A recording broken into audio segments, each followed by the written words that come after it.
Welcome and welcome back to Small Things Brought Together. My name is Robin Love. Small Things Brought Together is an ongoing series of conversations with artists and others about their creative process. These are long format conversations, so we have time to reflect, dig deep, circle back, even sit in silence while engaging in this in-depth conversation about how each artist engages with the process of their artwork. So this is not so much an artist talk about finished projects, although we do look at those too. It is really about this miraculous creative process. So I'm very pleased that today it brings me together with Marlene MacCallum. Marlene is a book artist, printmaker, photographer, retired professor, author, poet. What else can I add? Many things. Currently living in Prince Edward County in Ontario. So welcome, Marlene. Welcome. Thank you so much, Robin. It's such a pleasure to have the opportunity to talk with you, and I'm really honored that you thought about me and my processes as something to do with part of this conversation. So thank you. Thank you to everybody who's listening. Yes, indeed. Yes. Yeah, it of course is my pleasure. And I was thinking about how you were one of the very, very first people I ever met when I came to Newfoundland all Mm. those many years ago, through an artist named Colette Urban. And we met at her house in Meadows on the North Shore of the Bay of Islands, where I now live. So it was a big, big meeting. Uh-huh. Yeah. Yeah, but at that time you were teaching at the Grenfell campus of Memorial University in the visual arts program, which you also chaired that program and were there for quite some time. Mhm. Mhm. Yeah, I was there for 26 years in total. Yeah. And yeah, that was a wonderful it's a wonderful place to be and to be part of the program as it was evolving. And yeah, and I do remember our first meeting. That was I'd be hard put to say exactly what year that was now, but yeah, it was and that was wonderful thing that was happening too, with having visiting artists come in and get to experience the place, because Newfoundland and Labrador is truly an amazing place. Yes, indeed. Indeed. It really gets under your skin. Mhm. Mhm. And I recall that in the subsequent years, that was actually, I can tell you, it was August 2001. Ah, okay. Yeah. Wow. And I remember mainly because returning back home to New York, where I lived at the time, it was just a couple, well, it was 11 days later that the Right. attacks happened on the World Trade Center. Right. And so the change between being in Uh-huh. Newfoundland and being at ground zero Yeah. was dark and memorable. Yeah. All right. Wow. Yeah. Yeah. Yeah. Yeah. And to lead into your work, which Mhm. covers so many techniques and to me, when I was looking at your website, which we'll look at in just a Mhm. moment, and recalling, some of the projects that have made a big impression on me, some of your earlier ones, No Entry, Mhm. book work, and the Pink. I think of it as the Pink Project, but it doesn't actually have that name. Yeah. But yeah, I mean, maybe I don't know if any of that is something you want to talk about a little bit, but if there's a through line, um, it's this incredible attention to to these details that are easily overlooked. When I think about your town site project, so looking at housing that was built in part of Corner Brook, Newfoundland, called Town Site, sort of middle manager and upper management Mhm. housing, Mhm. where many of the houses are basically identical or built Mhm. and have had identical features. And anyway, maybe you want to speak more, just a little bit about that and then how it has moved. You know, those are all projects, Newfoundland-based projects that you did. And yeah. Right. And then you retired and moved to Prince Edward County, which seems to have just like, there's a whole new explosion of work that's happened in your new location. Right. Um, yeah, it's thinking about the what's been persistent for me as questions in making work, and then the kind of frameworks I've pulled out in order to help articulate to others what I think I'm doing with my work. Definitely looking at the overlooked has been a key issue for me. And I think that the part of that was taking a look at sort of issues around gender, around within the hierarchy of art forms and and genres, and so still lifes and those small details, and how frequently that became a very sort of gendered practice and identified as within the realm of the feminine or female, or those that identify as women. So there was that idea that I felt it was worth looking at these small things. Also, I felt it was worth looking at what really takes up most of our daily experience. What is it that's around us all the time? And simultaneously with this, I'm very interested in how we filter experience, how we perceive, the whole nature of perception. And right now I'm tending to frame it more as the seeing my practice as the overlay of my consciousness is what is present there in terms of how I'm making my work. I think at the time I was making those projects that you were talking about, I would have talked about it much more as sort of the phenomenology of perception and cognition and what's happening sort of more neurologically. So, but it's connected that way. And more and more, it's what I'm sort of questioning and thinking about is how it is that we construct the world and how we experience. And so that overlay of whether it's our perception, our filter, our worldview, that that defines that. So yeah, so those are sort of the more sort of abstract notions of things, but in terms of the specifics, the pink story, that was a collaboration, and I have done some collaborations, not a huge number, but that particular project was a collaboration with Barb Hunt, and where she had done a piece that was an installation piece with paint chips that were the color pink in the different way that was named. And so I had taken that and then kind of came up with some structures that would transform it into a book project, and then created a set of images that I felt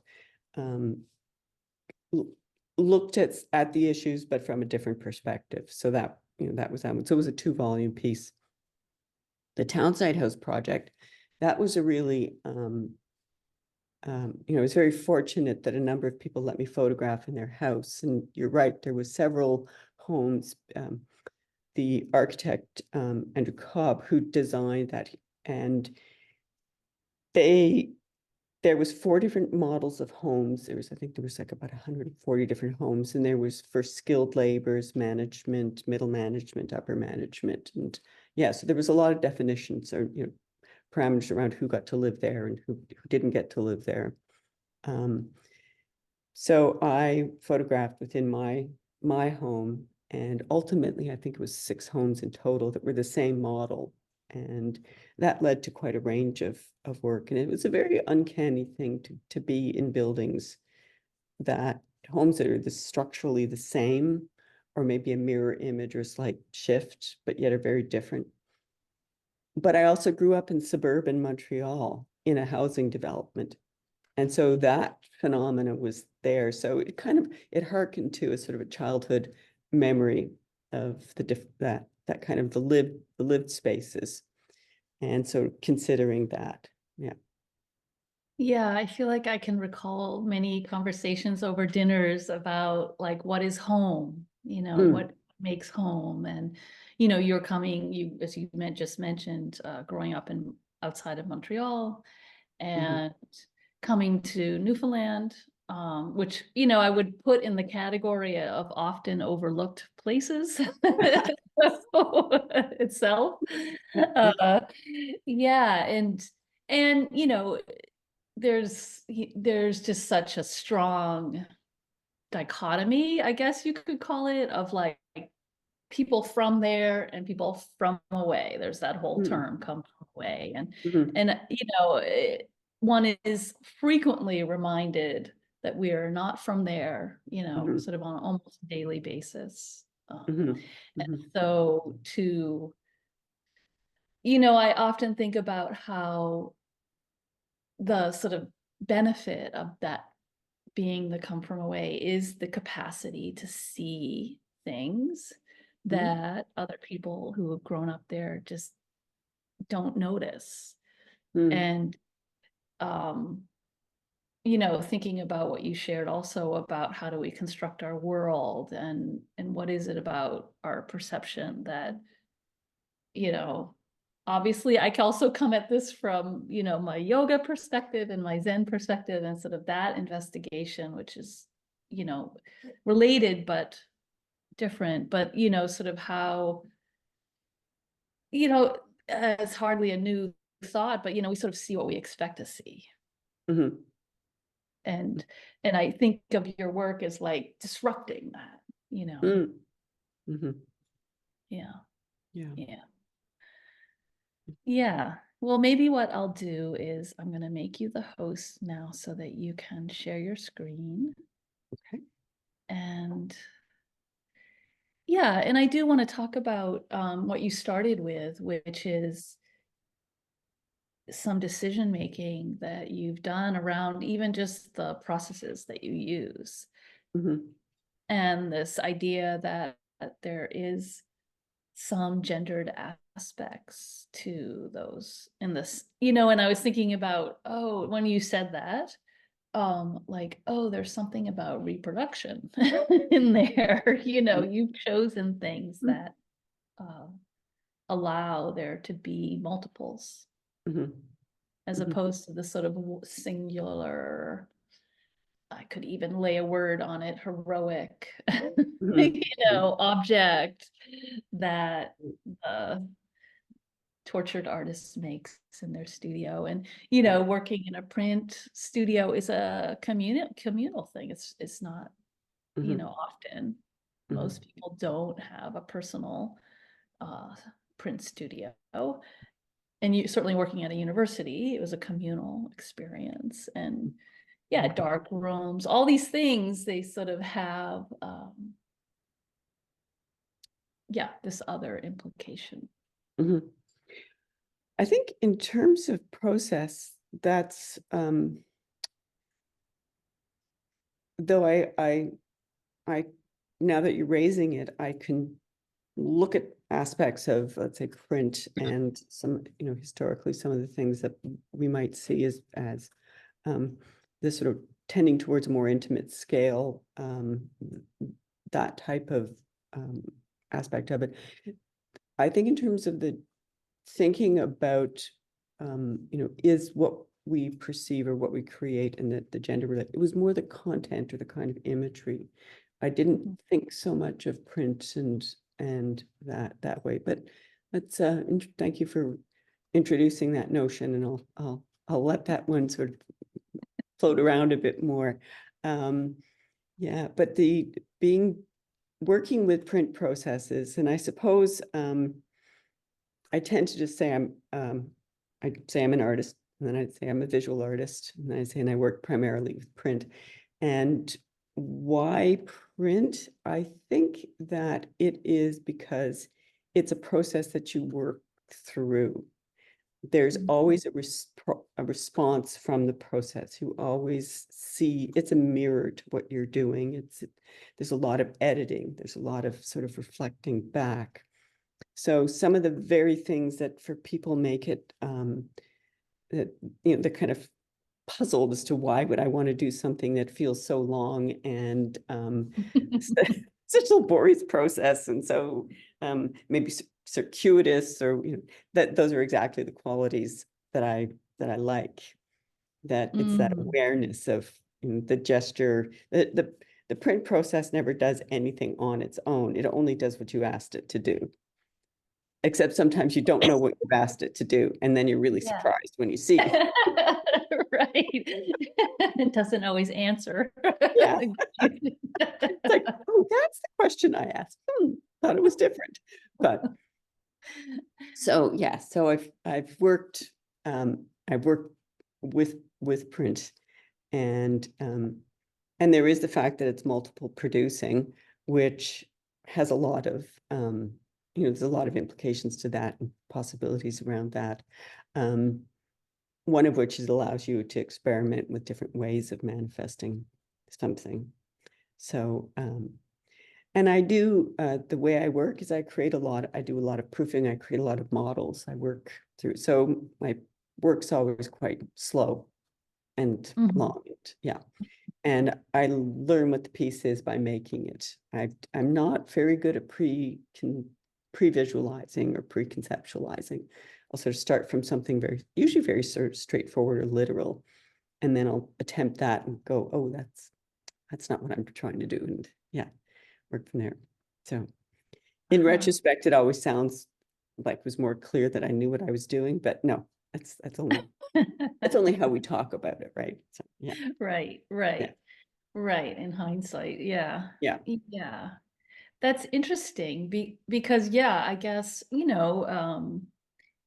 even having collaborated with you on a project when I was doing the House Museum, and you worked one summer with some local residents around the house that the House Museum was in, and then they brought in their own houses, and you gave them cameras, and they ended up taking photographs of their own houses. And yeah, I mean, I remember that project fondly, but also with a little bit of a feeling like we almost stopped being friends doing that project because, well, I think because we have very different ways of working. Oh yeah. Yeah, and I mean, well, and I will say, like, also I felt like, oh, it was such a window into your attention to detail and the sort of reverence that you bring to each detail that is so, I think elevates something that seems ordinary into something that is, sacred, if I could use that word. So. Yeah, I think that project for me was in a way it's still open-ended. It's that does raise the kind of interesting part about collaboration and working with others, and that's an area it's intriguing to me, but I'm not really comfortable with. So if you thought there was it was probably more my discomfort, like getting out of my comfort zone of having to learn that I can't control everything, and that's Yeah. so that's because now that's the other side of stuff. You didn't admit that up front, but it's I work with processes that allow for a lot of control. You have to you practice and you rehearse and stuff, and working in that context, that's not appropriate. So I felt very out of my sort of element and space. So if there was an edge, I think it was more about that than. Yeah, yeah, yeah, yeah. I mean, once you start getting other people involved, it's like all bets Yeah, are off, you know, and yeah. since that's mostly been my realm, I'm so used to it now. It does, like, I forget that Mhm. it can be an edge. Right, I right. just automatically assume whatever I first thought will never happen. Uh-huh, So, uh-huh. Yeah, yeah. yeah, yeah. Well, I mean, and that's, but I feel like that's so, it's just so fascinating to me that with such different approaches, you know, that, but the, like, in some way, the goal is the same, you know. Mhm, So, yeah, I'd love to hear more about, you know, sort of how you see this now evolving into what you're doing now. mhm. Okay. Well, as you mentioned, my partner David and I, we decided to retire from teaching a little bit early. And I think it was, there was a lot of factors in there, but one of them being that I'd always had the sense that while the job as a university professor was extremely important to me, that I also wanted to experience what it was like to be more full-time an artist, to have the focus be that, because it's a very you're all over the place when you're doing a university position in terms of the kinds of responsibilities. And even though that's also true, any artist is also going to have a number of things that we have to field. It was even more fracturing like that. So we decided to retire from teaching, and the reason we left wasn't to leave Newfoundland and Labrador, but more to go to certain things there. So David's mode is slightly different from mine, but now I'm closer to family. We're in proximity to other centers, travels a little bit easier, things like that. But I will say I knew I would miss place. I didn't realize how much. It's pretty Oh. profound. Yeah, yeah. And I miss both where the house that we lived in and the place and the people quite a bit.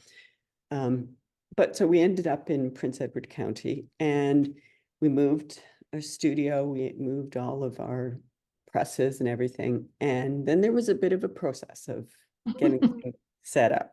So, just there's the psychological aspect of the move, but also the physical side of it. And so in the process of that, I was not able to work the way that I used to be able to work.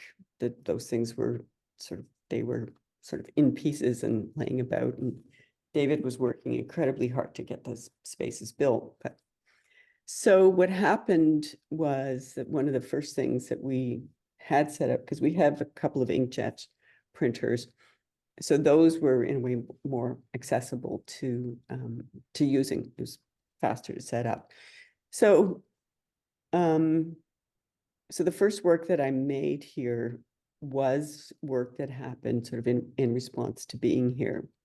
And I don't know if we want, maybe this would be a good point to shift to, I could open up something and I'll go to my website. So this piece here, the Shadow Quartet, which is it exists as a series of 4 discrete bookworks. Each piece is its own piece, but there's kind of a thread that runs through. But this one here, Shadow Still Life, was the first piece.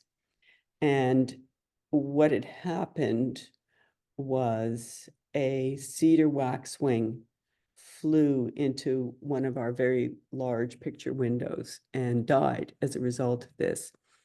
And that sort of started a whole relationship with the problem with that. We now have a system of strings outside the window, which has thankfully almost completely eliminated any of those issues. But it also triggered memory of the piece Pale Fire by Vladimir Nabokov. Oops, sorry. and where I was the shadow of the waxwing slain by the false azure of the window pane. And so, and then the piece that he's writing, so there's this fictitious poet and this poem. It then goes on to talk about doublings and reflections, which fascinated me. So I was exploring that. So I'm going to switch to, so we And have, I love that you also, I don't know if this is part of a larger, even larger thing of this library of shadows, which I just love that idea that something as ephemeral as a shadow could somehow be categorized and put in a library, collected, or, yeah. right, yeah. Yeah. Well, and that's the other thing, is that I do work almost exclusively with things that are very ephemeral. And so this experience of this piece, and so in a way it's like it's a new view. The house that we live in is on a higher elevation. Now it's very flat here compared to Corner Brook, but it is called Mountain View, the area that we are. And so we're on the edge of an escarpment, and it's a bit like living in a tree house. We're completely surrounded by trees, hence why there's a lot of birds. But so yeah, so that was the piece that came from that. And I also created from those four works, and in this context where people are experiencing things through the internet and on computers, there's this project I did called Shadows Cast and Present, which is a collaboration with Matthew Hollett and David Morish. The collaboration more being about how to take these four physical bookworks and create something that is an interactive digital form. And the Canada Council during COVID had grants available to artists to do exactly this kind of project. So if you go to the website, there's these two versions of the Shadow project. So Shadows Cast and Present, then, and Matthew's a brilliant web designer and coder. And so he figured out how to take this piece and to take the intentions of it as a bookwork that we would experience through handling time, and to work with that. So, and then this is something people can experience on their own. Well, we're not seeing it, so I don't know if you are assuming why? that you're sharing your screen, but you're not. Oh, do I? Okay, nothing came up telling me I had to share my screen. Sorry about that. Well, I made you the host, so you should have that little green button down at the bottom. I'm sorry. That's okay. I mean, all of that felt like a beautiful introduction. So Okay. we All are. right. So what I'll do, so you let me know, is it visible now? Yes, yes. Okay, thank you. Yeah. My apologies, everyone. That's okay. Yeah, so I'll take you back. So there's the home page, and Shadow Quartet is the documentation of the physical bookworks. Shadows Cast and Present is the digital reimagining of it. And this is an actual interactive piece. So since you can't hold the books, you can go through it in your own pace. And let's see, and I'm with this one here. So the second canto brings in a new element, which is sound.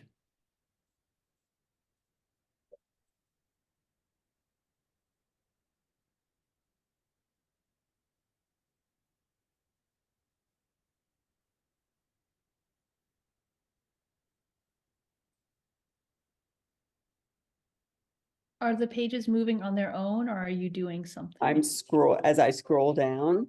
I see. Yeah.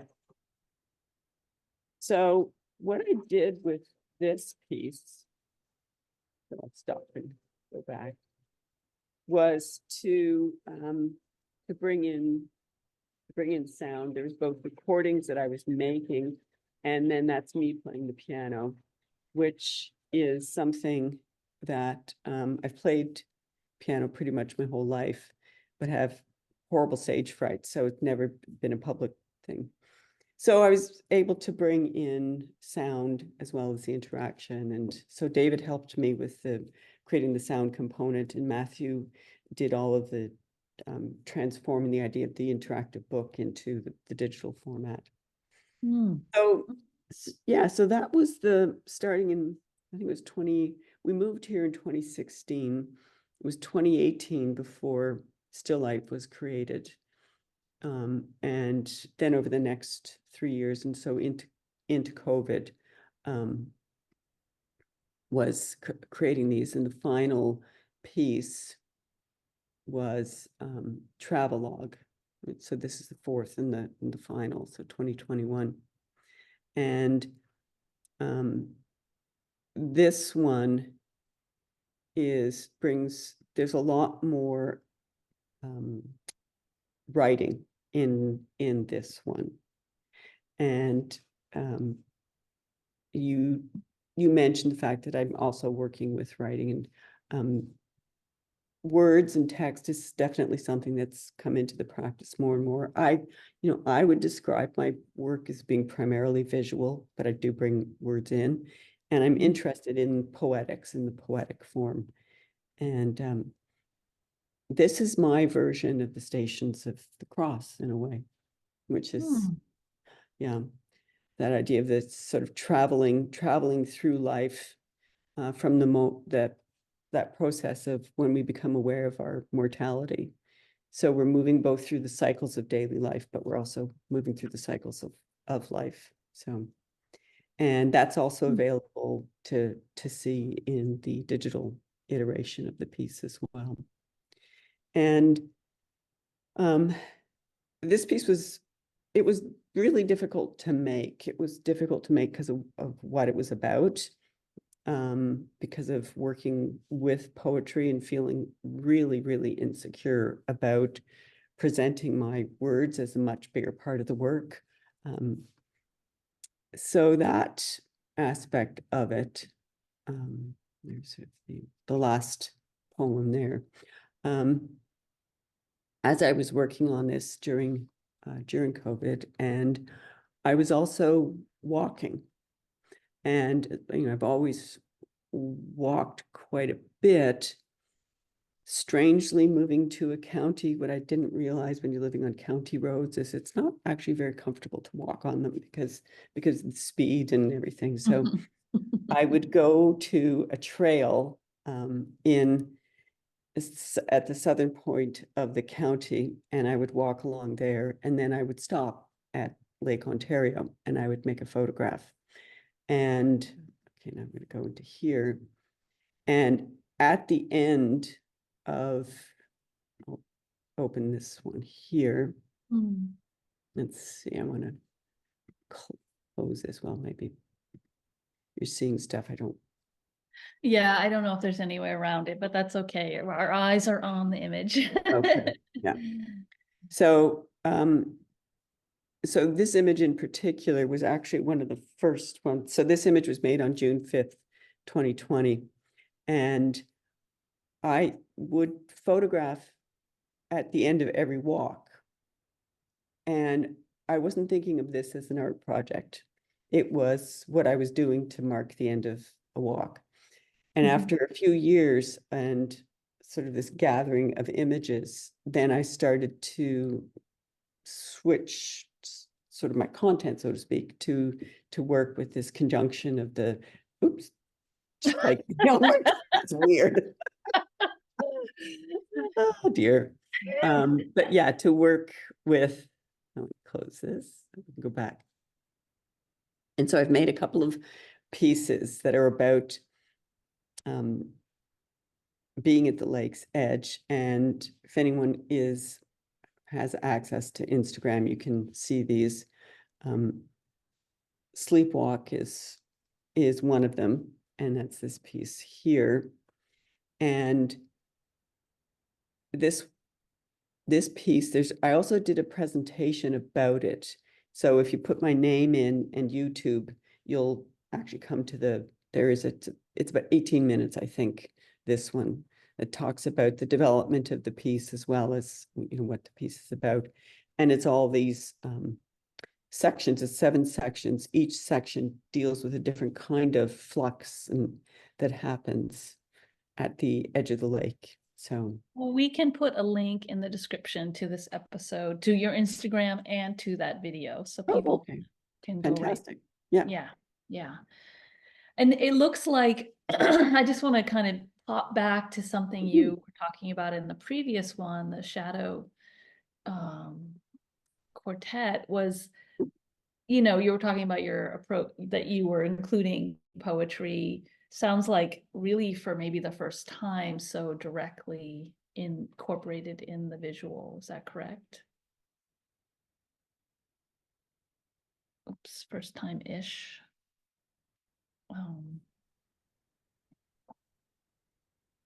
Yeah, you froze briefly there, Robin. Yeah. Oh, you Sorry. know what? I'm Yeah. getting a note that my connection is unstable. Okay. Yeah. Well, I had asked, like, when you were talking about the incorporation of the poetry Mhm, and and that feeling of insecurity because it felt like something new that you were maybe revealing about yourself mhm, there, mhm, or, you know, I mean, I do, you know, I could definitely appreciate, as someone who working in the visual realm, kind of wanders into what can feel like somebody else's territory, you know, mhm, of, you know, using words. Um, yeah, I guess, you know, I feel like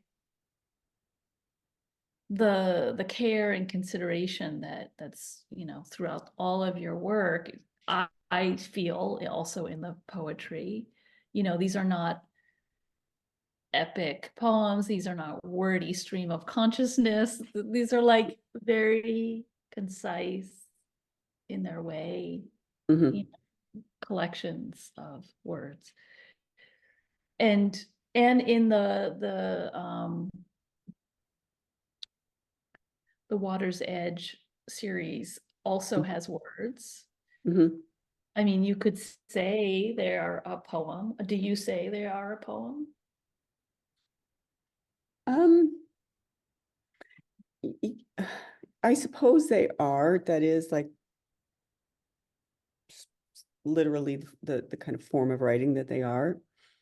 Um, Poetry is a form.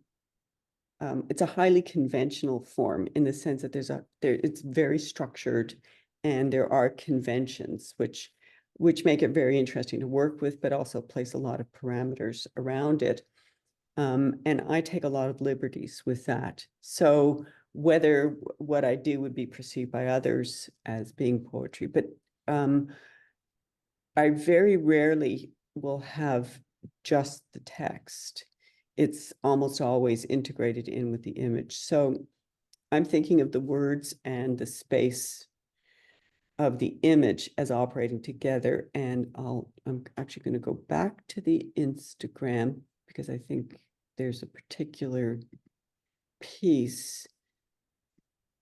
So with this, so Sleepwalk was the first piece I resolved about the lake's edge. The second project is called Where Steps Stop, and it's a quadriptych. There's 4 parts to it. And this one, which is the third one, it's called Surfaces Murmur. And what I've done with this one is there are these phrases, and I've taken the image, I've created a CMYK version of it, so a 4-color version. I print the cyan, magenta, yellow as a singular image digitally. And then I've created a gravure plate that I print with the black ink on top. Oh, And wow. as you can see, the words are all in black. So this is, I think I am sort of answering your question or addressing the issue, is Yeah. that the words are part, for me, they are the human consciousness that's there, that's present when in the situation. and surfaces murmur, everything, in this one, I explore the sort of sonic nature of it as well as the visual nature of it. So I very deliberately have layered the text into the image and printed that as, so it's subtle, but it's almost like it's a veil over what we can see of that. So I'm going to go back. And then let's see if I can easily get out of this. And Yeah, I love that. Yeah, just kind of taking in this, what you had said much earlier at the beginning, about I don't know, like the words or the language becomes the human consciousness in the location. yeah, Yeah, yeah. So yeah. the physical way you constructed it also speaks to that, I guess. Yes, yeah, yeah. And this is step stop, so it's the fourth and the final part of the quadriptych, and it has words as well. And the words are at first quite subtle and kind of hard to see. And then slowly, as you move through the piece, they become more and more dominant until you arrive at this image, which takes basically almost all the words that are in the whole 4 volumes and coalesces them together. So it has that kind of cacophony, and it stops. So right now I tend to be finding myself wondering about and questioning how I can have the words be part of the space, how they can exist within the space of the image, and also acknowledge and just make very evident the fact that it's this human perceiving and layering their perception into the situation. So Yeah. I mean, it feels so reflective of the experience of taking a walk, or the many experiences of taking a walk, where some days it's very, one's mind could be quite quiet and connected, and other times the cacophony of words, you can't even see where you are. It's so noisy, and yeah, yeah. And I'm also really intrigued by how, and I'm going to pull up it. So in Travelogue, we arrive at, this is the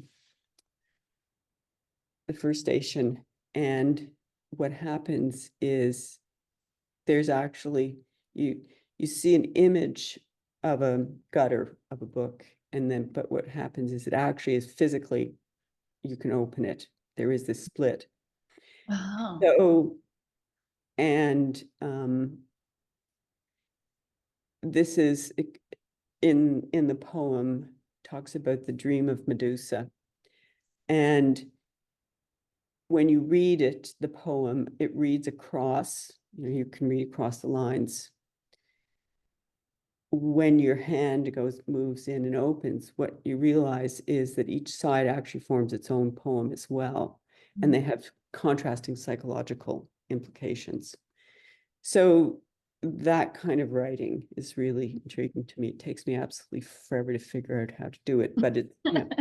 So the words are actually moving through the space of the book and forming new poems, and you get to do it through the agency of your own hand. So you as the viewer start to actually get to participate in creating these poems that split by doing that. Can you just say a little bit about the Stations of the Cross? Because I have to confess, only the vaguest idea of what exactly that is. I didn't grow up with it, so. Okay, yeah. So there is a little description in here too. If people want to follow up on that. But okay, so the 14 stations of the cross are, and to, as a background, I grew up in a Catholic family. I am not a Catholic, I'm an atheist. I don't subscribe to any formal system, but that was what I grew up within. And what these are is they're points of observance. So it would be part of what the religious observant would do. You would walk around within a space and you would stop at each of these stations. And the stations themselves were also reflective, or were moments within the description of when Christ was condemned to death, the walk that he then did carrying the cross, the people he encountered along the way, and his death and resurrection. So there's these 14 images of it. And from my perspective, it's a very, it's sort of a powerful travel through the issue of being introduced to your mortality, being informed that, given your death sentence, and then what you encounter along the way. You encounter your failings, you encounter your family, you encounter others, you encounter help, you encounter distress. So I was thinking about how we loop through our homes, we loop through the spaces that we live in. And so that became, so there's this travelogue. I also have sort of an ambivalent relationship with travel. On one hand, I want to do it. On the other hand, it makes me very uncomfortable. And so it's a travelogue of, the travelogue within the home, the travelogue within the mind, there's discomfort within it. And yeah, so I guess that's a little bit. So I've created my own 14 moments that we go through. Yeah. Well, it is such a powerful, I don't know if metaphor is the right word, but powerful framework, I guess you could say, for understanding, mortality and the path. Yeah, it's very, I don't know, just taking that in. And I actually just found out a friend of mine died last night. So I'm taking that in, feeling very quite fresh of like, Right. Yeah. what is it to come to the end of that Right. Right. journey? Yeah. And, Yeah. The word stanza, the Italian word stanza actually means station. So I thought that was also quite sort of fitting, that there's this idea that each stanza is this transition space, or also a pause. It's a space where we pause in a transition. yeah. Movement. So there was. So Yeah. that. I mean, I also think about, the context of you making this work within the pandemic and and and sort of collectively the discomfort around sheltering in place, as it got called, that pause, that collective pause we were asked to make, some people did not make, and then also the sort of seems to be this sort of collective idea that we should rush back to normal, and I kept just thinking, no, there's such value in stopping and just taking that look, like at the end of your walk, to take a moment and just look. And or the whole, I mean, we're not really technically, I don't think, out of the pandemic, but this path that it seems nobody wants to stop along the way. Mhm. I don't know. I've had a hard time understanding what is going on. And I feel like people are not doing so great now Mhm. because of not stopping and Mhm. Mhm. taking, I don't know how that, Yeah, yeah, no, there's definitely the the reverberations and repercussions for people are long-lived. Um, David and I are extraordinarily fortunate that we have, our space is where we have our studios, and we do live in a relatively isolated space, and we are fairly almost reclusive people. We're not extraordinarily social. And so in many ways, it was not as difficult for us as I think it was for people so what we do, how we live, it was shifted, but it wasn't radically changed. And that's, and I keep reminding myself of that experience because, I would often find it very difficult to understand why people would not sort of acknowledge what was happening and just take the care. Um, and and I was being kind of selfish because I'm someone who's in that situation of having a health reality that has made I had to be extraordinarily careful. And so I guess I felt kind of fearful and threatened by it all. But as I said, our situation is such and our personalities are such that it wasn't such a burden. But it yeah, it was for people. There's many people who completely, I mean, it was incredibly disruptive and they were bereft. Um, yeah, so yeah, definitely travelogue was made in the time when travel couldn't happen, when it was more that I was contemplating about travel. But I did also want to mention that with the shadow, um, it the whole shadow series, and something I think about in general is that the idea of being focused on where it is that we're going to get to, that we're going to this thing, this goal is famous. And I'm actually a lot more interested in the path and the process of, what we see kind of along the way. So that's part of what, and even though the Lake's Edge work is what I arrive at, and every time, and I keep recording that same thing, yeah, which is different, and it's different every single time, which is it's phenomenal.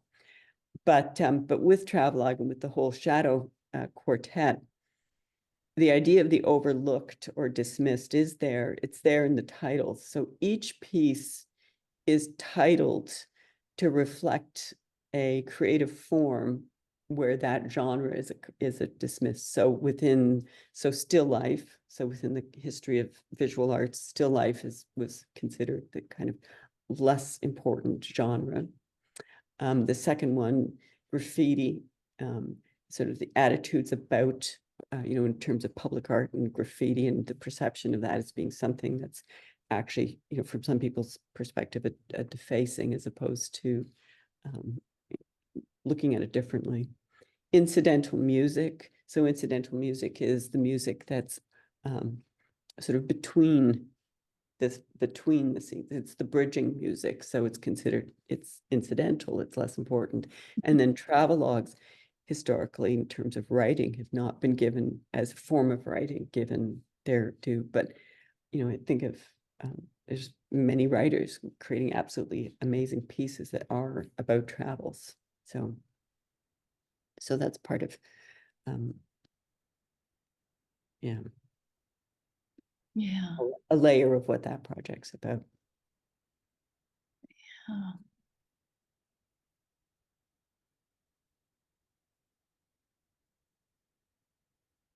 I don't know how else to say it except I just love that you are out there paying attention.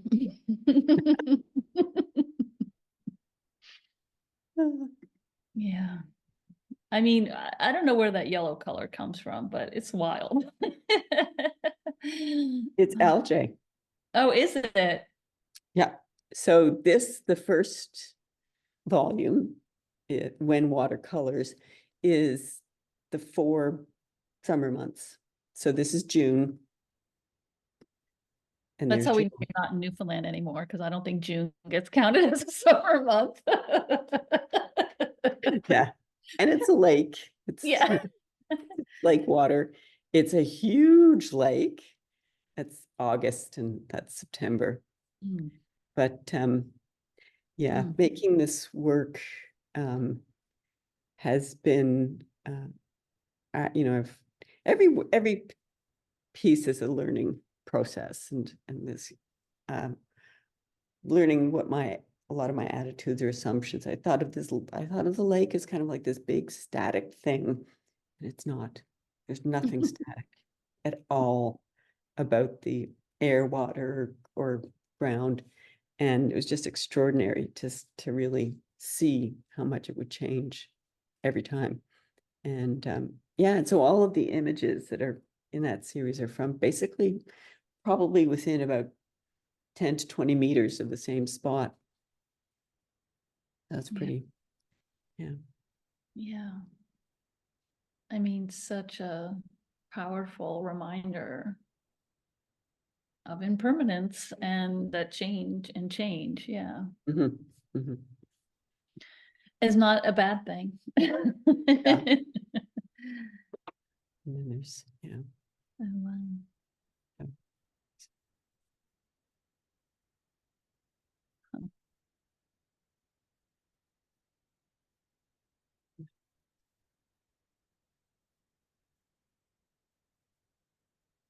So this is the second, which is um, Below Fragrant Skies, and brings the words in to to trigger or evoke what the place smelt like, mhm.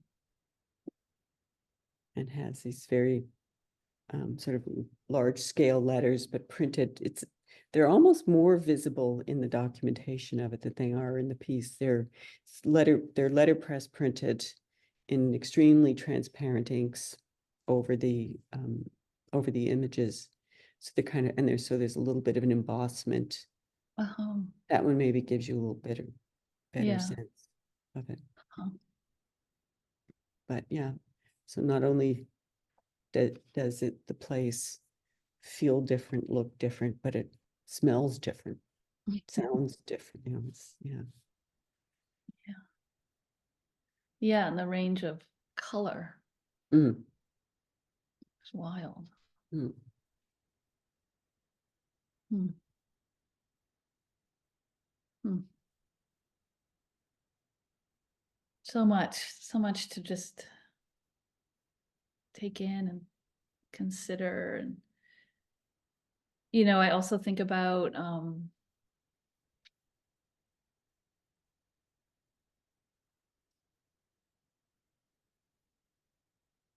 don't know how to say it. I think,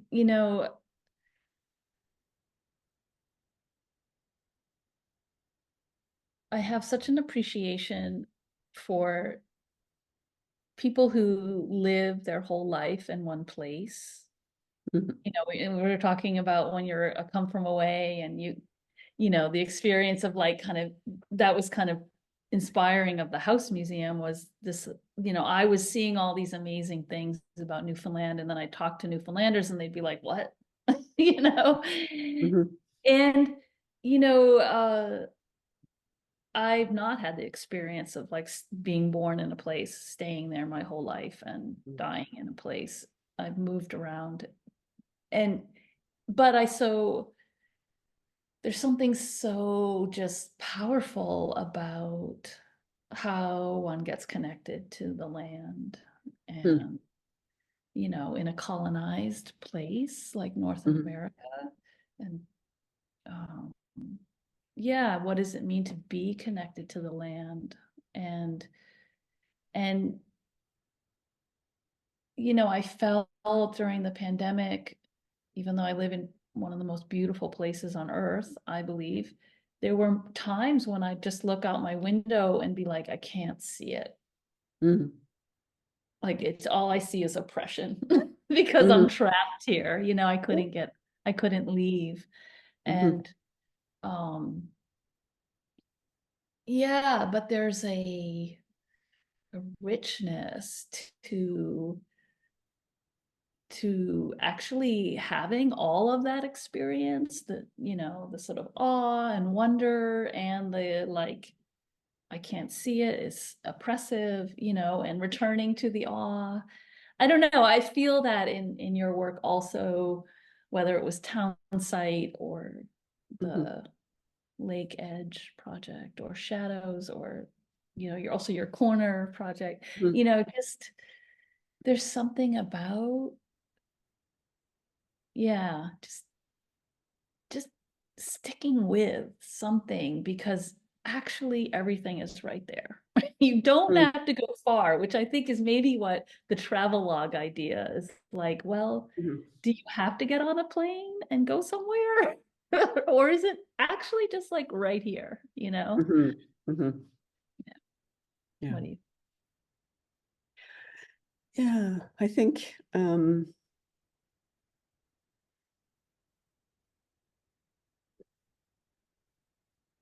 something that was the idea of the repeated gesture or the repeated walk, you know,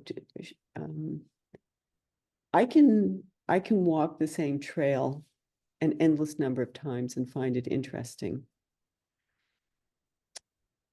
But then I also think about taking different walks, walking different places, seeing other things. You know, I don't have to go very far for it to be a different walk. Um, and yes, I definitely do, you know, I do travel. I don't, I haven't decided not to do it. I actually made quite an incredible trip. We went to Japan, and that was very different kind of travel experience. But then, yeah, I got to travel through these people's homes. So it's part of the corner project. And I guess quite persistent throughout my work is this idea of the constant repetition and kind of looping and going through, you know, the same places, revisiting, creating something that's sort of structurally repeated. And that's an element that I've worked with quite a bit. And some of these are this is from the corner series, you know, some of them are layered, some of them are as I found the situation. Um, and yeah, I'm not quite sure where I'm going with that, but it's just sort of Yeah. reflecting on what you're saying. And Well, there's a kind of ritualized moving through, yes, yeah. which feels like also the Stations of the Cross, which Mhm. ritual Yeah. and can be a ritual. Mhm. Yeah. And rituals are such powerful containers for something new to happen. Mhm. Mhm.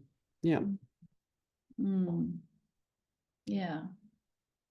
In that sort of close observation of these things that are not necessarily, you know, wonders of the world, Mhm. you know, but you Mhm. find you actually are discovering the wonder of the world right there, you know. Mhm. Yeah. Mhm. Yeah. Mm.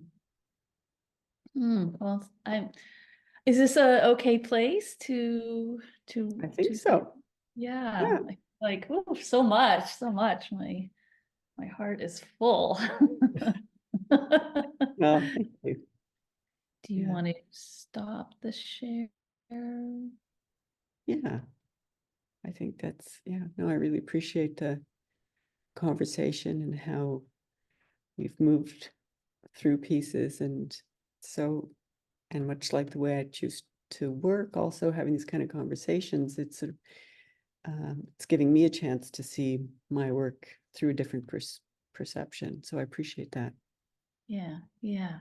Well, it's my great pleasure to have you and have this conversation. I really, yeah, just appreciating all that you're bringing to the world. Thank you so much. And thank you for this. Thank you. Thank you. Thank you.